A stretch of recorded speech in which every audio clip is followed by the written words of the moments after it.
Welcome to Penrose Learning, where we make understanding easy. In this video, I will show you how to make a delicious caramel latte coffee. First, let's gather our essentials. You'll need 1 or 2 shots of freshly brewed espresso, or about 1/3 cup of very strong coffee.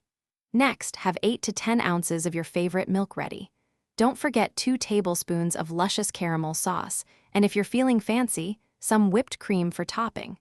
Having everything prepared makes the process smooth and enjoyable. Now, let's create the heart of our latte, the coffee base.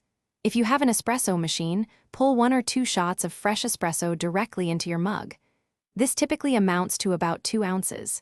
If not, brew about 1/3 cup of very strong coffee using your preferred method.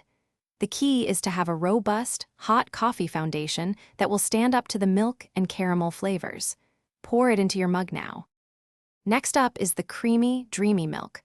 Pour 8 to 10 ounces of your chosen milk into a steaming pitcher. Using a steam wand, heat the milk to about 150 degrees Fahrenheit, creating a velvety microfoam. If you don't have a steam wand, you can heat the milk in the microwave and then froth it with a handheld frother.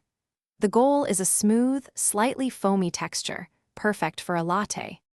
Finally, let's bring it all together for that perfect caramel latte. First, drizzle about 1 tablespoon of caramel sauce around the inside of your mug. This creates a beautiful visual and adds flavor.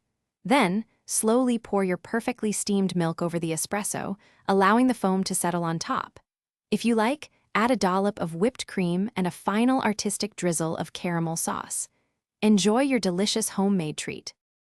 Thanks for watching. If this was helpful, leave a like and consider subscribing. See you next time.